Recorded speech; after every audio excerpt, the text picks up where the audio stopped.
အရှိအယ၌ရှိသောအနန္တစัจ java လာအနန္တတတ္တဝါတို့ဘေးရန်ခတ်သိငြိမ်းကြပါစေဒေါသခတ်သိငြိမ်းကြပါစေရှင်ရခတ်သိငြိမ်းကြပါစေ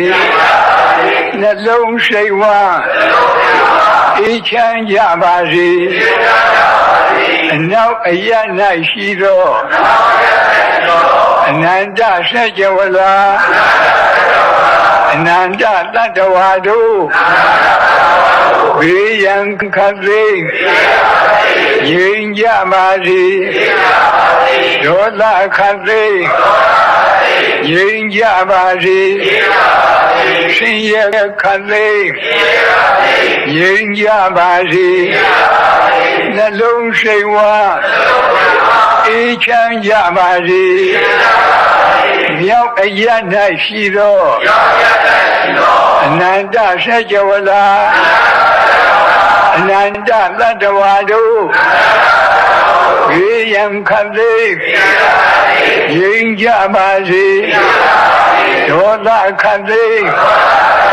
ငြိမ်းကြပါစေရှင်ရခတ်သိငြိမ်းကြပါစေနှလုံးစိတ်ဝမ်းအေးချမ်းကြပါစေတောင်အရ၌ရှိသောအနန္တစัจ java လာအနန္တတတ္တဝါတို့ဘေးရန်ခတ်သိငြိမ်းကြပါစေဒေါသခတ်သိငြိမ်းကြပါစေရှင်ရခတ်သိငြိမ်းကြပါစေနှလုံးစိတ်ဝမ်းအေးချမ်းကြပါစေအရှိတောင်တောင်အရ၌ရှိသောအနန္တစัจ java လာအနန္တတတ္တဝါတို့ဘေးရန်ခတ်သိငြိမ်းကြပါစေဒေါသခတ်သိငြိမ်းကြပါစေရှင်ရခတ်သိငြိမ်းကြပါစေနှလုံးစိတ်ဝမ်းအေးချမ်းကြပါစေအနောက်မြောက်တောင်အရ၌ရှိသောအနန္တစัจ java လာအနန္တတတ္တဝါတို့ဘေးရန်ခတ်သိငြိမ်းကြပါစေဒေါသခတ်သိငြိမ်းကြပါစေရှင်ရခတ်သိငြိမ်းကြပါစေနှလုံးစိတ်ဝမ်းအေးချမ်းကြပါစေအရှိမြောက်ထောင်အရ၌ရှိသောအနန္တစัจ java လာအနန္တတတ္တဝါတို့ဘေးရန်ခတ်သိငြိမ်းကြပါစေဒေါသခတ်သိငြိမ်းကြပါစေရှင်ရခတ်သိငြိမ်းကြပါစေနှလုံးစိတ်ဝမ်းအေးချမ်းကြပါစေအနောက်တောင်တောင်အရ၌ရှိသောအနန္တစัจ java လာအနန္တတတ္တဝါတို့ဘေးရန်ခတ်သိငြိမ်းကြပါစေဒေါသခတ်သိငြိမ်းကြပါစေရှင်ရခတ်သိငြိမ်းကြပါစေနှလုံးစိတ်ဝမ်းအေးချမ်းကြပါစေအောက်အရ၌ရှိသောထက်ဝန်းကျင်အနန္တစัจ java လာအပေဘုံသာအနန္တတတ္တဝါတို့ဘေးရန်ခတ်သိငြိမ်းကြပါစေ ဒေါသခတ်သိငြိမ်းကြပါစေရှင်ရဲ့ခတ်သိငြိမ်းကြပါစေနှလုံးစိတ်ဝမ်းအေးချမ်းကြပါစေအထက်အရ၌ရှိသောသဝန်းကျင်အနန္တဆက်ကြဝဠာ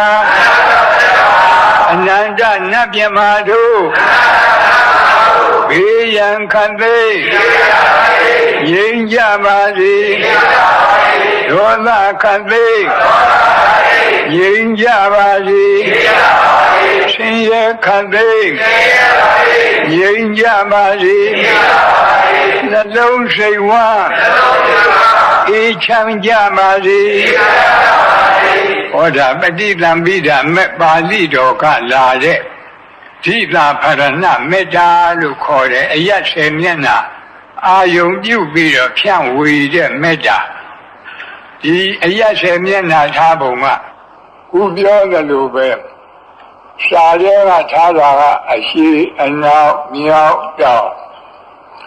ဒီအစဉ်အတိုင်းအရှိတောင်တောင်အနောက်မြောက်တောင်အရှိမြောက်တောင်အနောက်တောင်တောင်ဒီလိုရှင်းပါတယ်မိမိတို့လွယ်ဆင်ញင်တော့အရှိကနေပြီးတော့အရှိတောင်ကနေတောင်ကနေပြီးတော့အနောက်တောင်ကနေပြီးအနောက်ကနေပြီးအနောက်မြောက်ကနေပြီးမြောက်အနောက်မြောက်ကပြီးတော့အရှိမြောက်ပြီးတော့အရှိလို့အဲဒီလိုဘုန်းကြီးတို့သိမြနမိတ်ကြားတဲ့အခါအယတ်ဆက်အောင်ကြားရတယ်လို့ရှိအဲဒီလိုအယတ်ရှင်အတိုင်းယခုလိုမေတ္တာပွားမယ်ဆိုလည်းပဲပွားရပါတယ်ပေါ်ကောင်းပါ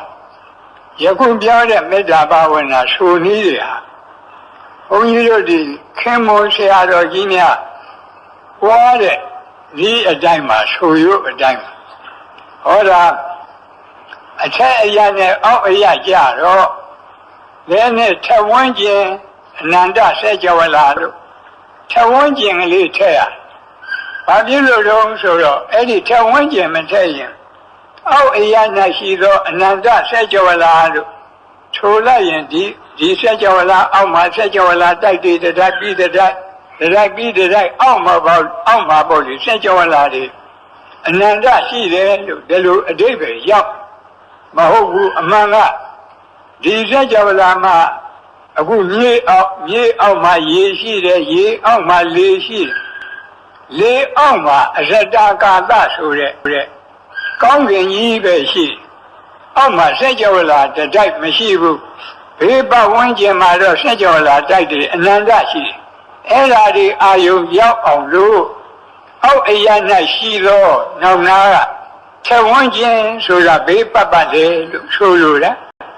အနန္တဆက်ကြဝဠာအဲ့ဒီဆက်ကြဝဠာကဘာဖြစ်လို့ဒီလိုပို့ရတုံးဆိုတော့ဘုန်းကအရာရှင်းမျက်နှာပြောတုံးကအပေပုံသားတွေစိတ်ကအာယုမရောက်ဘူးကိုယ်တိုင်ပို့ကြည့်လဲမရောက်တာတွေ့ရအဲ့ဒါကြောင့်အပေပုံသားတွေကိုအာယုရောက်အောင်လို့အောက်အရာကပွားရထို့အတူပဲအရာရှင်းမျက်နှာပွားတုံးကအထက်ကနတ်တွေမြမာတွေမပါဘူးအာယုထဲမှာမရောက်ဘူးမိမိတို့လူတွေတပြင်းနဲ့တည်နေတဲ့လူတွေကိုသာအာယုရောက်လို့အထက်ကနတ်တွေမြမာတွေရမြစ်တာပွားရအောင်ဆိုပြီးတော့အထက်အရာ၌ရှိသောအနန္တဆက်ကြဝဠာလို့ဆိုတဲ့ရှင်းနာက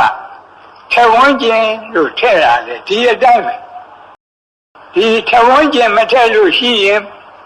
ဒီဆက်ကြဝဠာရဲ့အထက်မှာဆက်ကြဝဠာတိုက်တည်ဆင်းလဲအနန္တဆက်ကြဝဠာလို့အဲ့ဒီလိုထင်သွားမယ်အဲ့ဒီလိုမထင်အောင်အဲ့ဒီအထင်ကိုတားမြစ်ပြီးတော့ထဝန်းကျင်ဆိုတော့ဘေးပတ်လေအနန္တဆက်ကြဝဠာအနန္တနတ်မြမာတို့ဒါလေးပဲထူတယ်ဒါဓိတာဖရဏမေတ္တာလို့ခေါ်တယ်မေတ္တာဘာဝနာဒါတနည်းဘုရားဘာသာသူတော်ရှင်တွေပြီး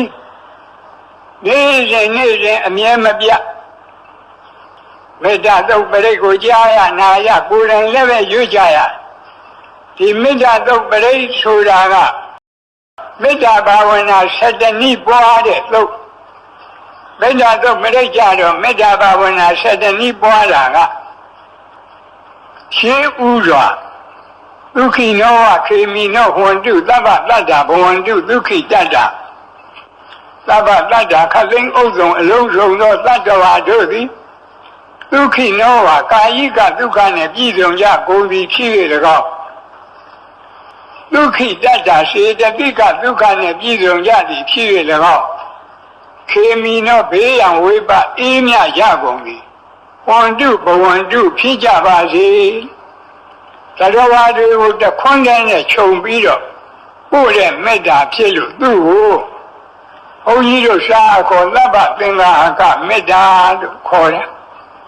အဲဒီသဗ္ဗသင်္ဃာကမေတ္တာပို့ခြင်းရင်အားလုံးသတ္တဝါတွေ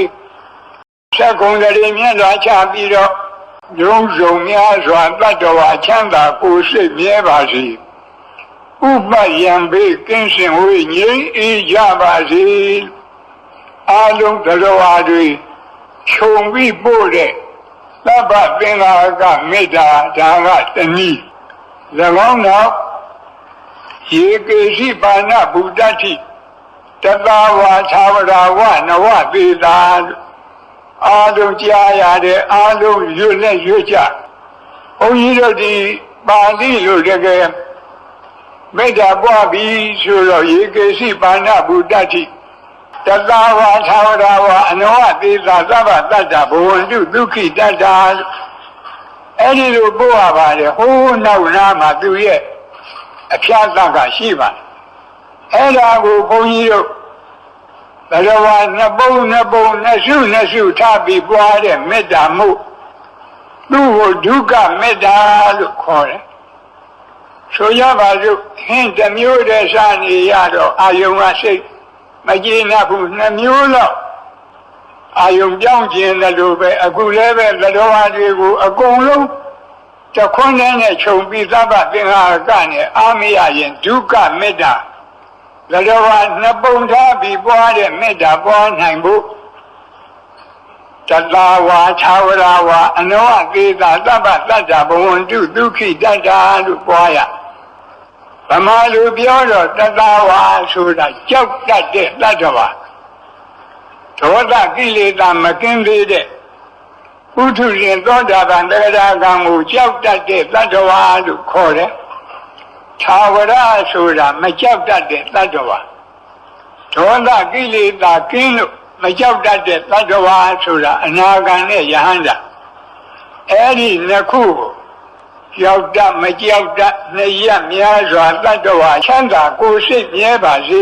ဥပယံဘေးကင်းစင်ဝေးငြိမ်းအေးကြပါစေဒီလိုပွားရပါတခါသူရဲ့တွဲပဲ့နောက်နားမှာဒိဋ္ဌဝါယေဝအဋိဋ္ဌာဗမာလူပြောရင်မိမိမျက်စိနဲ့မြင်အပ်တဲ့သတ္တဝါတွေဟောဒီဓမ္မယုံကြီးပေါ်မှာဒီအထက်ဒီအဆောက်အအုံထဲမှာရှိနေတဲ့သတ္တဝါတွေဟာမြင်အပ်တဲ့သတ္တဝါဒီအဆောက်အအုံရဲ့ပြင်ဘက်ကအရက်10 မျက်နှာရှိတဲ့သတ္တဝါတွေဟာမမြင်အပ်တဲ့သတ္တဝါနှစ်ခုထားပြီးတော့မြင်အပ်မမြင်အပ်နှစ်ရပ်များစွာတတ္တဝါချမ်းသာကိုယ်စိတ်မြဲပါစေအဲ့ဒီလိုပွားရပါမယ်နောက်ကဒူတွေဝတ္တန်တိအဝိဒူတွေဆိုတာကအဝေးမှနေတဲ့တတ္တဝါအနီးမှနေတဲ့တတ္တဝါခုနကတတ္တဝါနှမျိုးကိုပြန်လိုက်တာအဝေးမှနေတဲ့တတ္တဝါဆိုတာဒီအဆောက်အအုံပြင်ဘက်ကအရက်10 မျက်နှာမှနေကြတဲ့တတ္တဝါတွေအနီးမှနေတဲ့သတ္တဝါဆိုတာဒီအဆောက်အအုံအတွင်းမှာရှိတဲ့သတ္တဝါတွေအာယုံပြုပြီးတော့ဝေးနေနီးနေနှထွေများစွာသတ္တဝါချမ်းသာကိုယ်စိတ်မြဲပါစေဒီလိုပွားရပါပြီးတော့နောက်နာမှာဘုဒ္ဓဝသံဝေတိဝသဗ္ဗတတ္တဘဝန္တုဒုက္ခိတတ္တဆိုတာဘုဒ္ဓဝါဆိုတာတန်မြာဖြစ်ပြီးပြီနောက်ဖြစ်เสียမရှိတော့တဲ့ဘဝဇတ်ဆုံးတဲ့ယဟန္တာပုဂ္ဂိုလ်တွေ တံဘဝေတိဆိုတာဘဝဇမဆုံးသေးတဲ့ဥထုရှင်သောတာပန်သဂရာကအနာဂံပုဂ္ဂိုလ်တွေဒါတွေကိုဌာနပုံထားပြီးတော့ဘဝဇဆုံးမဆုံးများစွာတတ္တဝါ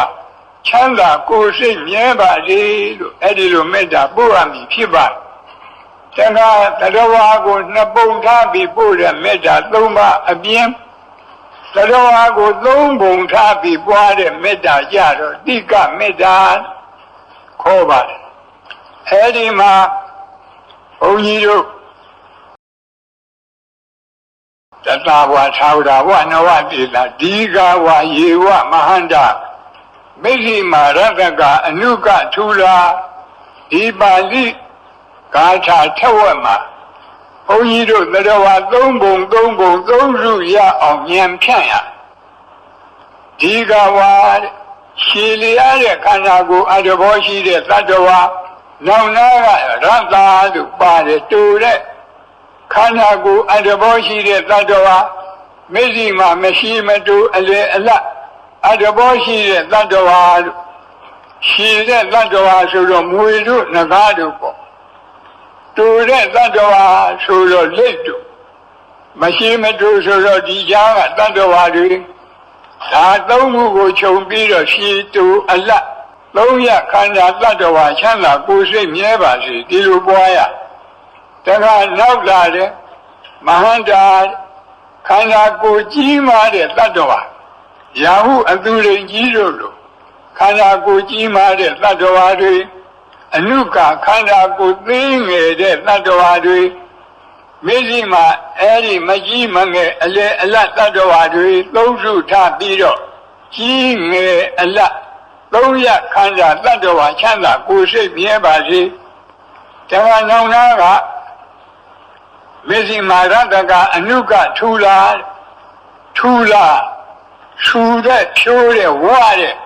ခန္ဓာကိုယ်အတ္တဘောရှိတဲ့တတ္တဝါအနုကကျုံနဲ့လှီတဲ့ပိန်နဲ့ခန္ဓာကိုယ်အတ္တဘောရှိတဲ့တတ္တဝါမျက်စိမှာမဆူးမကြုံအလေအလတ်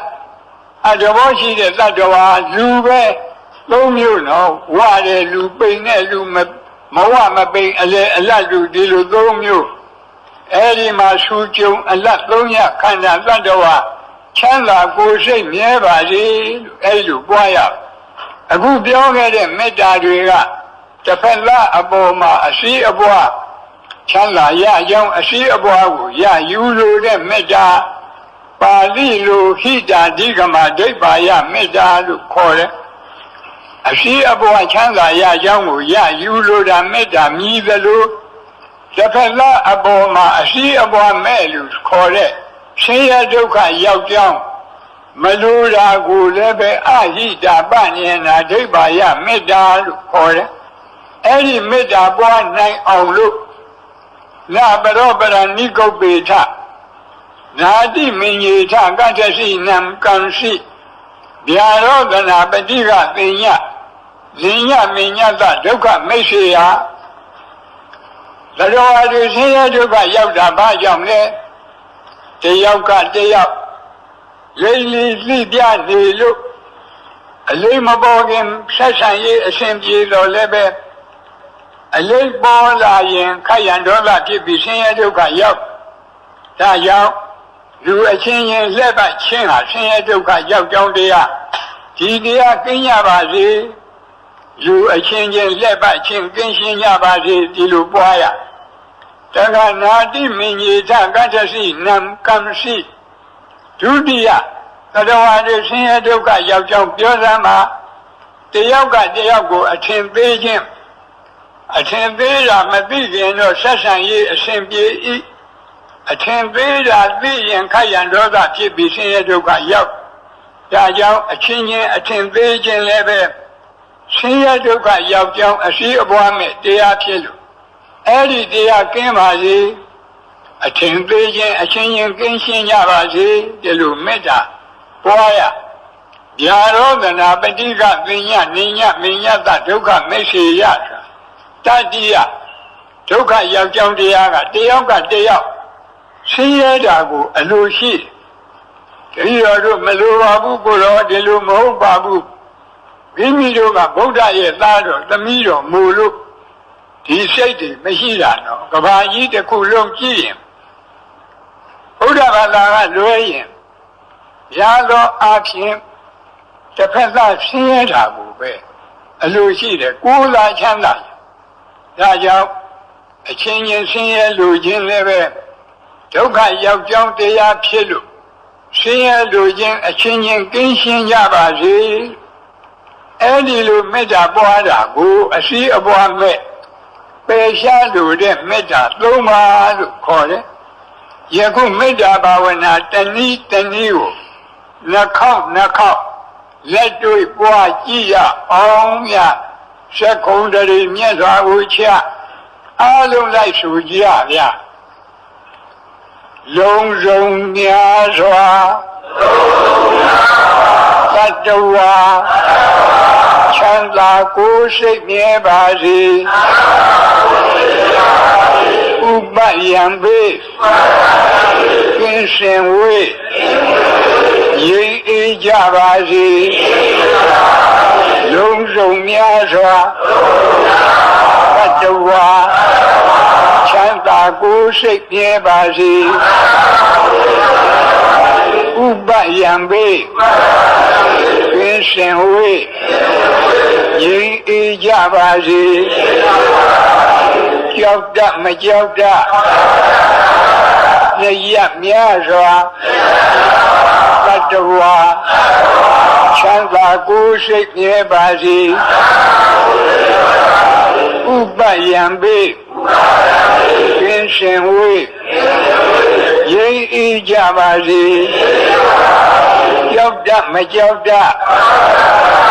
လက်ရများစွာသတ္တဝါချမ်းသာကိုယ်စိတ်မြဲပါစေဥပယံပေကင်းစင်ဝေး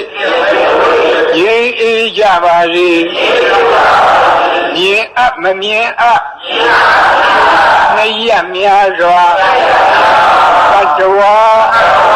ချမ်းသာကိုယ်စိတ်မြဲပါစေဥပယံပေကင်းစင်ဝေးရိပ်အေးကြပါစေမြင်အပ်မမြင်အပ်နှစ်ရများစွာသတ္တဝါချမ်းသာကိုယ်စိတ်မြဲပါစေဥပယံပေကင်းစင်ဝေးရိပ်အေးကြပါစေဝိနေနီးနေလက်ထွေများစွာသတ္တဝါချမ်းသာကိုယ်စိတ်မြဲပါစေဥပယံပေကင်းစင်ဝေးရိပ်အေးကြပါစေဝိနေနီးနေလက်ထွေများစွာသတ္တဝါချမ်းသာကိုယ်စိတ်မြဲပါစေဥပယံပေကင်းစင်ဝေးရိပ်အေးကြပါစေဘဝဇာဆုံးမဆုံးများစွာသတ္တဝါချမ်းသာကိုယ်စိတ်မြဲပါစေဥပယံပေကင်းစင်ဝေးရိပ်အေးကြပါစေဘဝဇာဆုံးမဆုံးများစွာသတ္တဝါချမ်းသာကိုယ်စိတ်မြဲပါစေဥပယံပေကင်းစင်ဝေးရိပ်အေးကြပါစေဘဝဇာဆုံးမဆုံးများစွာသတ္တဝါချမ်းသာကိုယ်စိတ်မြဲပါစေဥပယံပေကင်းစင်ဝေးရိပ်အေးကြပါစေရှိတိုးအလားလုံးရခန္ဓာသတ္တဝါချမ်းသာကိုယ်စိတ်မြဲပါစေဥပယံပေက င်းစင်ဝေးငြိမ်းအေးကြပါစေရှိတိုးအလားလုံးရခန္ဓာတတ္တဝါချမ်းသာကိုယ်စိတ်မြဲပါစေဥပယံဘေ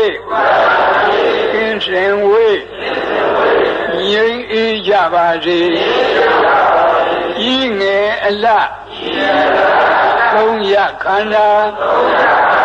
တတ္တဝါချမ်းသာကိုယ်စိတ်မြဲပါစေဥပယံဘေကင်းစင်ဝေး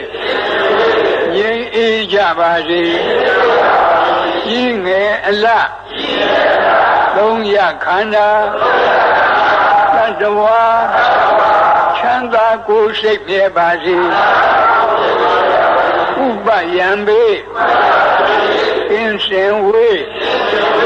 ငြိမ်းအေးကြပါစေထူးကျုံအလားလုံးရခန္ဓာတတ္တဝါ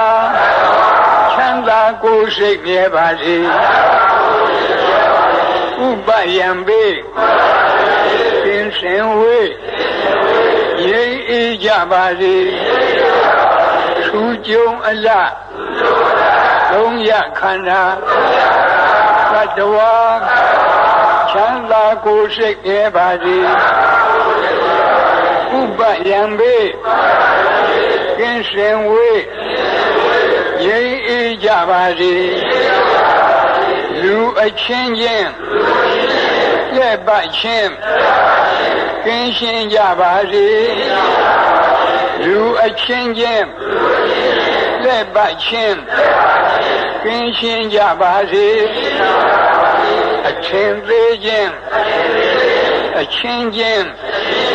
ကင်းရှင်းကြပါစေအချင်းသေးချင်းအချင်းချင်းကင်းရှင်းကြပါစေဆင်းရဲလူချင်းအချင်းချင်းကင်းရှင်းကြပါစေဆင်းရဲလူချင်းအချင်းချင်းကင်းရှင်းကြပါစေဟောဒါမေတ္တာဒုက္ခလာတဲ့မေတ္တာဘာဝနာ7နည်းတနည်းကိုနှစ်ကြိမ်မိမိတို့ပွားပြီးအားလုံးမေတ္တာဘာဝနာပွား၍လောဘမိဒေါသမိမောဟမိငရဲမိတတိယံပြိတ္တာအတုရကအပေမိကိုငြိမ့်သက်နိုင်ပါတယ်လို့ဆိုတဲ့တရားတော်အရာလောဘဒေါသမောဟအပေကြီးဟူသောမိ4ပါးကိုဤမေတ္တာဘာဝနာ2နည်းဖြင့်ငြိမ့်သက်၍ငြိမ့်အေးဒုက္ခစငြိမ့်အေးတဲ့ကိုဖြစ်ကြပါစေလို့ဆုမွန်ကောင်းလဲတောင်းဤအားလုံးလည်းပဲဆုတောင်းရအောင်ဘုန်းကြီးရှိကဆုတောင်းပေးမယ်ဤသို့လည်းနေ့စဉ်ငါးပါးသောဂရုဓမ္မအိဋ္ဌသီလဆောက်တည်ရခြင်းသီလကောင်းမှုကုသိုလ်ကံစေရနာမေတ္တာဘာဝနာနှလုံးကျင့်သုံးရခြင်းဘာဝနာကောင်းမှုကုသိုလ်ကံစေရနာနေ့စဉ်ဆွမ်းအင်ရှိသမျှဒါနကောင်းမှုပြုရခြင်းဒါနမယကောင်းမှုကုသိုလ်ကံစေရနာဤသို့ပေါင်းအပ်ဤသို့ပွားအပ်မြတ်တဲ့ကောင်းမှုကုသိုလ်ကံအယယတို့ကြောင့်ဒုက္ခခတ်သိမ်းချုပ်ပြငြိမ်းဇတ်သိမ်းပြီးနိဗ္ဗာန်ဆိုတဲ့ဒုက္ခခတ်သိမ်းတို့ချုပ်ရပြရငြိမ်းရတန်တရားဇတ်သိမ်းရနိဗ္ဗာန်တရားတော်မြတ်ကိုမပင်မပန်းချမ်းသာလွယ်ကူသောအကျင့်ပฏิပတ်လင်းမြန်သောဝိပဿနာအသိဉာဏ်ရည်တန်အပ်သောမဉဏ်4ရတို့ဖြင့်အရဟတဖို့ပေါကိုယ်စီကိုငါမျက်မှောက်ပြုနိုင်ကြသည်ဖြစ်ပါစေကုန်သတည်းအရဟတဖို့ပေါနိဗ္ဗာန်ကိုမျက်မှောက်ပြုရသောထိုနောက်ဆုံးဘဝပရိနိဗ္ဗာန်သုတိဤနောက်ကာလ၌ကာမရူပအရူပတိဟုသောဘဝ3ပါးဘုံ3ပါးတို့တွင်ဘယ်ဘုံဘယ်ဘဝ၌မှယုံနာနှဖြခန္ဓာ5ပါးဒုက္ခသစ္စာဝိမိစ္ဆာတရားတို့တပံအသစ်မဖြစ်ခြင်းတည်းဟုသောအနုပါဒနိရောဓအနုပါဒပရိနိဗ္ဗာန်ကိုစီစံရပါစေကုန်သတည်းအနုပါဒပရိနိဗ္ဗာန်ကိုစီစံရသဖြင့်ကာမဝ ကိလေသာဝဝိပါကဝတိဟုသောဝဒုက္ခခတ်သိသံဃာမိကြောင့်မိစယံကြီးအပြည့်တိုင်ငြိမ်ကြပါစေကုန်သတည်း